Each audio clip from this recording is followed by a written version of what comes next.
Las células excitables se caracterizan por desarrollar potenciales de acción, que son eventos rápidos en los que el potencial de membrana se hace positivo transitoriamente. Esto ocurre cuando reciben estímulos que llevan su potencial de membrana a valores más positivos que un valor que llamamos umbral de inicio de potenciales de acción. En esta clase veremos los mecanismos que sustentan el desarrollo de potenciales de acción. Primero que nada, notemos que el potencial de acción puede llevar el potencial de membrana a valores mucho más positivos que lo que podría esperarse para una membrana pasiva. En este ejemplo, para una membrana pasiva, esperaríamos que el cambio de potencial que ocurre en respuesta al segundo estímulo de corriente sea más o menos del doble que el observado para el primer estímulo. Eso está predicho por la ley de Ohm, que relaciona los cambios de potencial para la corriente aplicada cuando la resistencia de la membrana es constante, es decir, que no varía la cantidad de canales iónicos que está funcionando. Pero cuando el potencial de membrana supera el umbral, no se observa un cambio de potencial proporcional a la corriente aplicada, porque se desencadenan mecanismos que en este caso multiplican por 5 el cambio esperado. Estos mecanismos son magnificadores de las despolarizaciones que alcanzan el umbral. ¿Cuál es el valor de estos mecanismos? Recordemos cómo es la anatomía típica de las neuronas. Tienen un soma que brinda soporte metabólico, donde se sintetiza la mayoría de los componentes estructurales. Del soma emergen dos tipos de proyecciones. Las dendritas reciben e integran estímulos que provienen de otras neuronas y que producen cambios en el potencial de membrana. Los axones pueden tener una longitud relativamente larga y conducen los cambios de potencial a sitios distantes, y tienen terminaciones que comunican a otras neuronas las señales propagadas hasta allí. Recordemos que de acuerdo con las propiedades pasivas de las membranas, los cambios de potencial no pueden propagarse más que unos pocos milímetros sin atenuarse significativamente. Nuestros conocimientos previos de anatomía nos recuerdan que existen neuronas con proyecciones mucho más largas que unos pocos milímetros.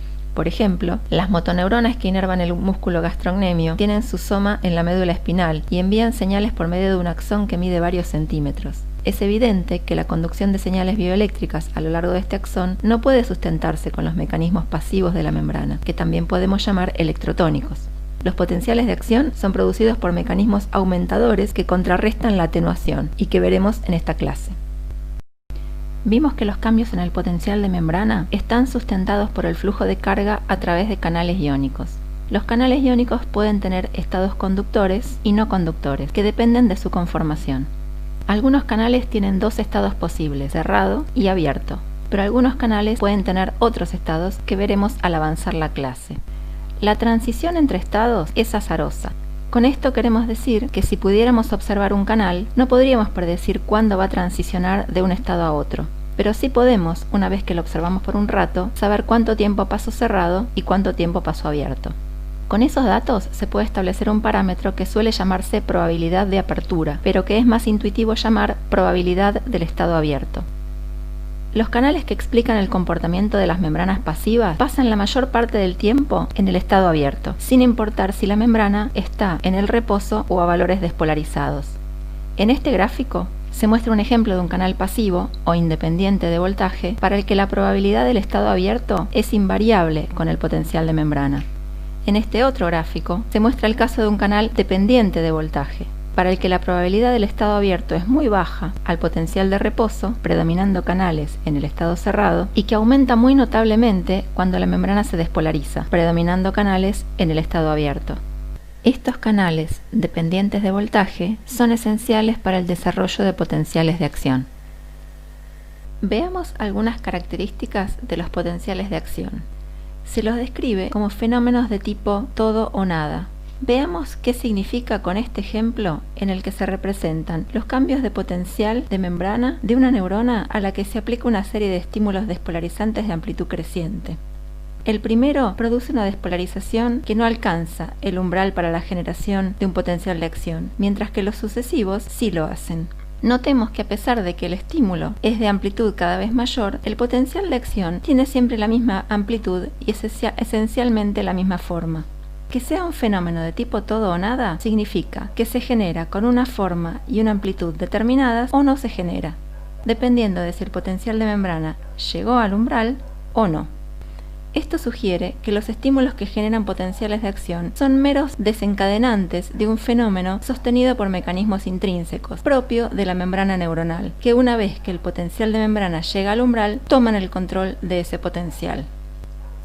Los estímulos que producen cambios de potencial que no llegan al umbral se denominan estímulos subumbral. Al estímulo mínimo posible que hace que el potencial de membrana alcance el umbral se denomina estímulo umbral. Y los estímulos que producen cambios de potencial que superan el umbral se denominan estímulos supraumbral.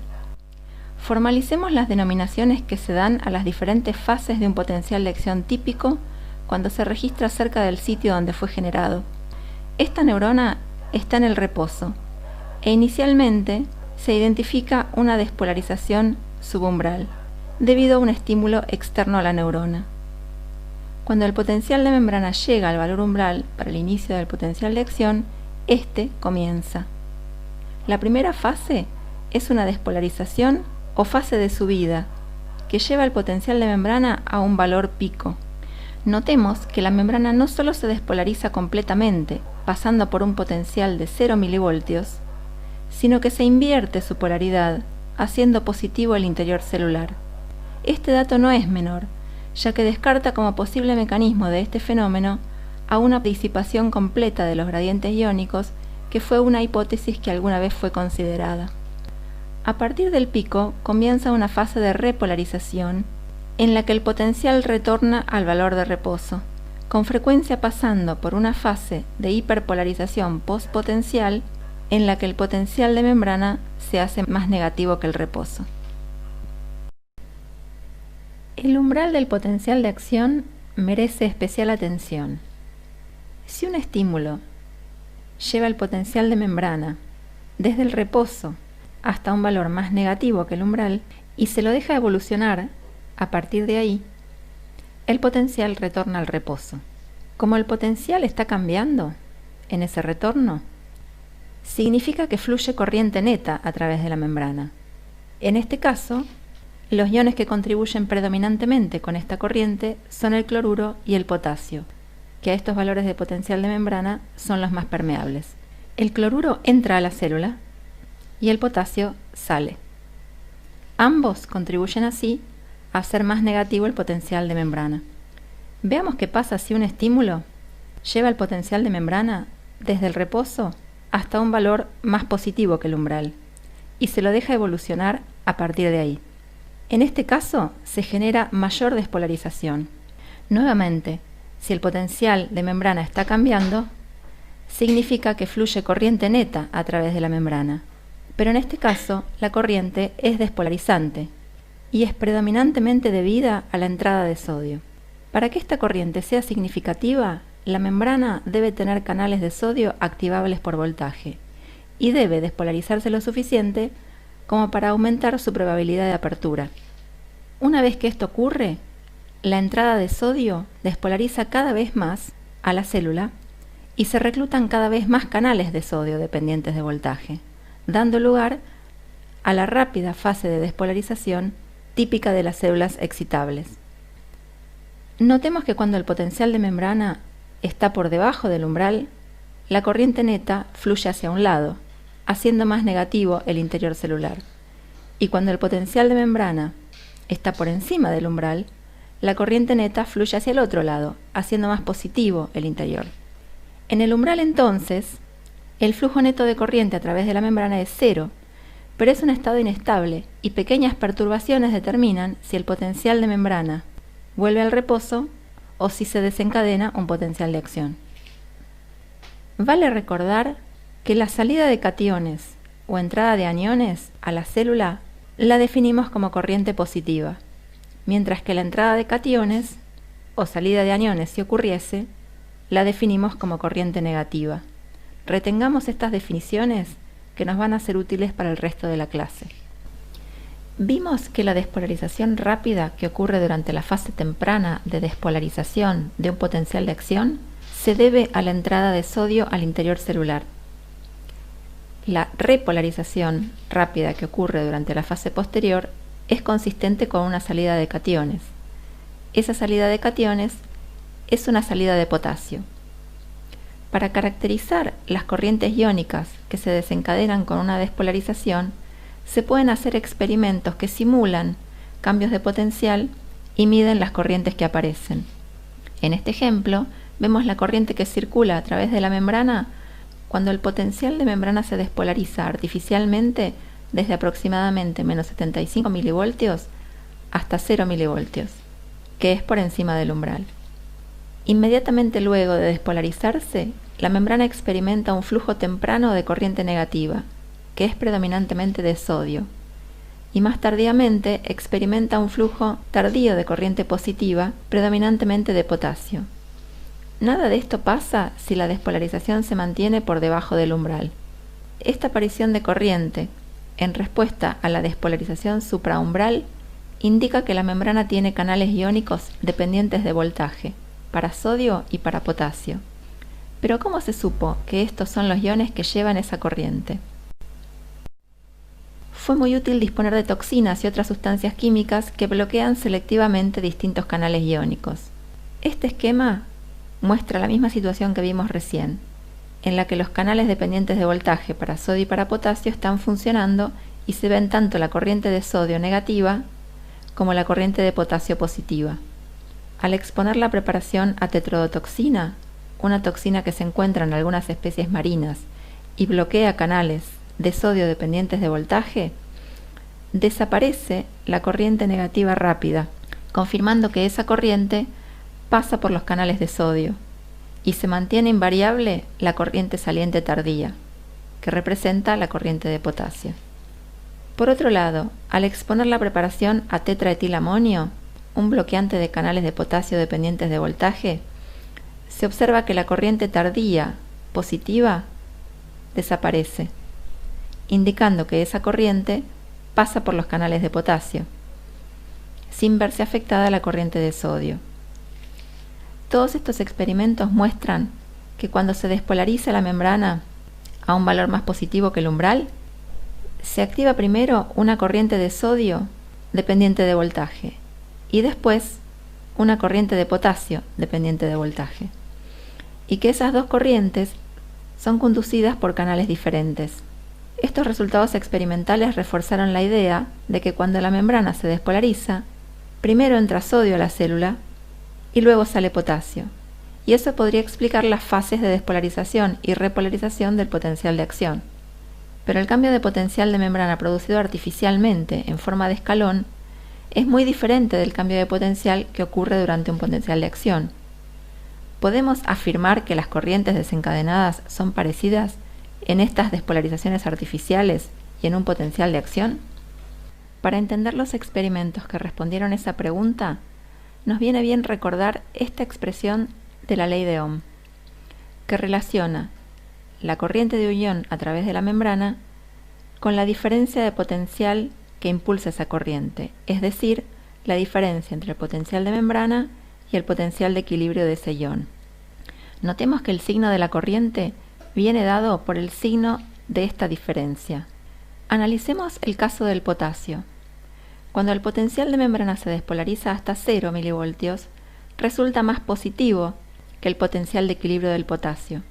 En este ejemplo le dimos un valor de menos 90 milivoltios, que es esperable para las concentraciones iónicas fisiológicas que en este experimento fueron conservadas. La diferencia entre el potencial de membrana y el potencial de equilibrio da un valor positivo. Por lo tanto, la corriente también será positiva. ¿Qué significa?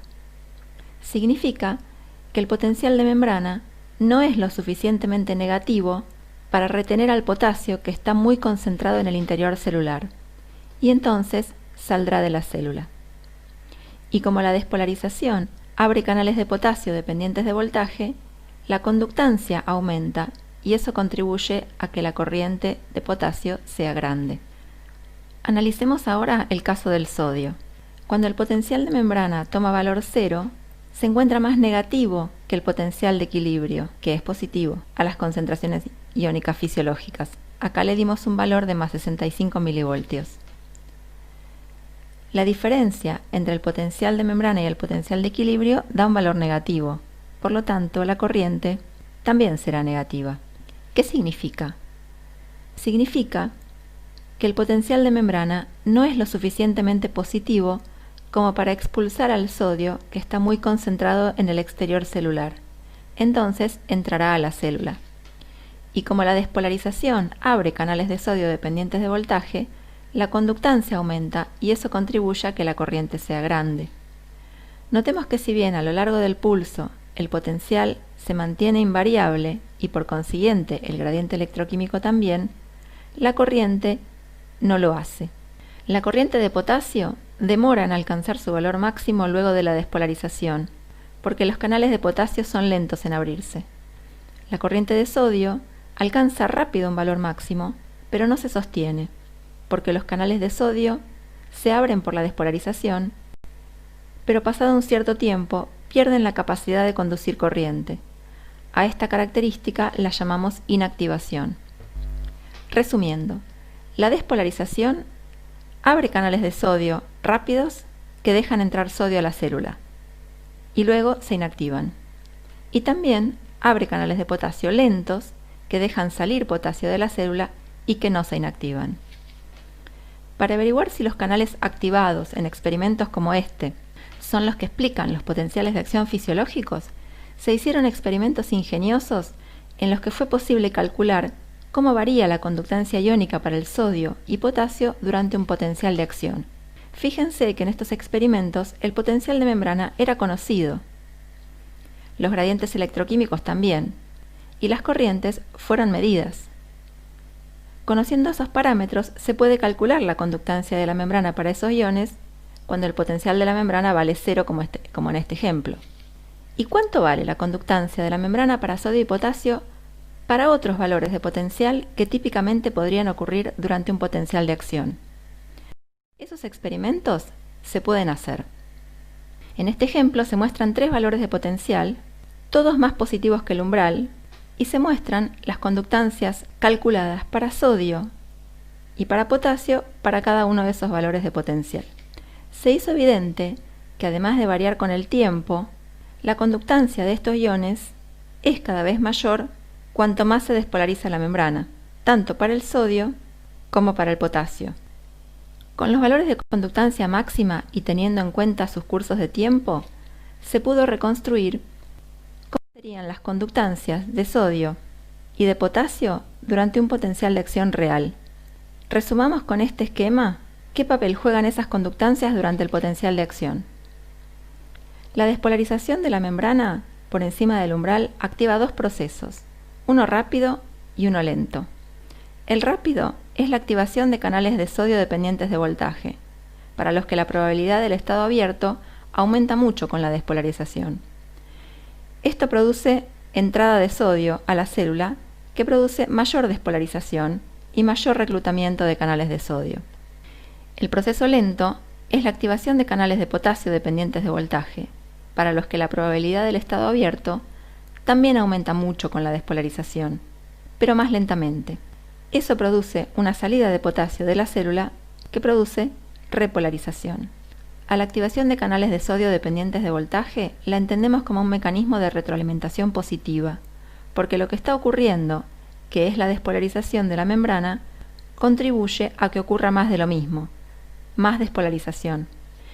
A la activación de canales de potasio dependientes de voltaje la entendemos como un mecanismo de retroalimentación negativa, porque lo que está ocurriendo, que es la despolarización de la membrana, contribuye a que ocurra menos de eso que está ocurriendo, es decir, se contrarresta la despolarización. Que los canales de potasio dependientes de voltaje sean lentos explica 2 cosas. Por un lado, que la fase de repolarización venga después que la de despolarización. Y por otro, que cuando se retorna al potencial de reposo, se alcancen transitoriamente valores más negativos. Esto se debe a que los canales de potasio dependientes de voltaje son lentos tanto para abrirse en respuesta a potenciales más positivos como para cerrarse en respuesta a potenciales más negativos. ¿Cómo se explican los cambios de conductancia de la membrana durante el potencial de acción en base a las características de los canales iónicos dependientes de voltaje? Los canales de sodio dependientes de voltaje tienen 3 estados conformacionales bien caracterizados. Uno es el estado cerrado, que no conduce la corriente iónica. Otro es el estado abierto, que conduce la corriente iónica y está caracterizado por la apertura de una compuerta de activación sensible a la despolarización. Y otro es el estado inactivo, que comparte con el estado cerrado su incapacidad para conducir la corriente, y se caracteriza por el cierre de una compuerta de inactivación también sensible al voltaje, diferente de la de activación. Cuando la membrana se encuentra en el potencial de reposo, el estado más probable es el estado cerrado, mientras que a medida que la membrana se despolariza, aumenta la probabilidad de transición del estado cerrado al abierto y del estado abierto al inactivo. Esto explica el aumento de la conductancia de sodio con la despolarización y luego su inactivación, aunque la despolarización se sostenga. La transición del estado inactivo al estado abierto es muy poco probable. Entonces, hasta que la inactivación no se remueve, los canales de sodio no estarán susceptibles de ser abiertos. La inactivación se remueve cuando el potencial de membrana retorna a valores negativos y esto no es inmediato. Cuando se remueve la inactivación, los canales en el estado cerrado podrán volver a abrirse ante una nueva despolarización. Los canales de potasio dependientes de voltaje, por otro lado, tienen dos estados conformacionales caracterizados. Uno es el estado cerrado, que no conduce la corriente iónica, y otro es el estado abierto, que conduce la corriente iónica cuando se abre su compuerta de activación sensible a la despolarización. Esto explica la activación de la conductancia de potasio con la despolarización que se sostiene mientras la despolarización dure, ya que estos canales no se inactivan. Durante el potencial de acción, ambos aumentos de conductancia son transitorios, porque el potencial de membrana del que dependen esas conductancias aumenta transitoriamente. Apelemos una vez más a la ley de Ohm para comprender los mecanismos del potencial de acción. Durante la fase de despolarización, la conductancia al sodio rápidamente aumenta mucho, haciendo muy grande la corriente de sodio que contribuye a esa despolarización. Pero a medida que la despolarización avanza, el potencial de membrana se acerca al valor de equilibrio del sodio, y eso achica la corriente de sodio, poniéndole tope a la despolarización. Al mismo tiempo, la despolarización enriquece la población de canales de sodio en estado inactivo, reduciendo la conductancia de sodio, y por lo tanto, la corriente de sodio se achica. Esto también frena la fase de despolarización. Con cierta demora, también aumenta la conductancia de potasio, al mismo tiempo que aleja el potencial de membrana del valor de equilibrio del potasio. Ambos factores determinan un aumento de la corriente de potasio. Pero como esta corriente contribuye con la repolarización porque sale potasio de la célula, gradualmente va promoviendo el estado cerrado de los canales de potasio y acercando el potencial de membrana al equilibrio del potasio, todo lo cual va achicando la corriente de potasio a través de la membrana. Es interesante notar que para que haya apertura de canales de sodio, no es imprescindible que se alcance el umbral. Siempre que haya algo de despolarización, habrá algo de apertura de canales de sodio adicionales. Pero si la proporción de canales que se abren no es suficiente para que se logre una corriente neta entrante antes de que se inactiven, no se producirá el mecanismo de retroalimentación positiva necesario lo bastante rápido, y no se generará un potencial de acción. ¿Qué impacto tiene la inactivación de canales de sodio sobre la fisiología de los potenciales de acción? Veámoslo con unos ejemplos. En el caso de la izquierda, se aplican dos estímulos despolarizantes seguidos a una neurona. El primero desencadena un potencial de acción, mientras que el segundo no lo hace. Ni siquiera en el caso de la derecha, en el que el segundo estímulo tuvo mayor amplitud. Ahora vemos un segundo ejemplo, en el que el segundo estímulo se da un poquito más espaciado en el tiempo con respecto al primero, en comparación con el caso anterior. Si los dos estímulos son iguales, el segundo estímulo sigue sin ser efectivo para generar un segundo potencial de acción, pero sí es capaz de hacerlo si su amplitud aumenta. El tiempo luego del cual hace falta dar estímulos más intensos para poder generar un nuevo potencial de acción, eventualmente termina, y si los estímulos están suficientemente espaciados, dos estímulos iguales generan dos potenciales de acción iguales. Al período en el que no es posible generar potenciales de acción para ninguna amplitud de estimulación, lo llamamos periodo refractario absoluto. Al período en el que hacen falta estímulos más intensos para generar un nuevo potencial de acción, Lo llamamos periodo refractario relativo. Durante el periodo refractario absoluto, hay demasiados canales de sodio en el estado inactivo como para poder generar el mecanismo de retroalimentación positiva necesario para un nuevo potencial de acción. Durante el periodo refractario relativo, predomina el efecto de la corriente potasio que perdura activa durante la hiperpolarización postpotencial, y es necesaria mayor corriente externa para oponérsele y alcanzar el umbral.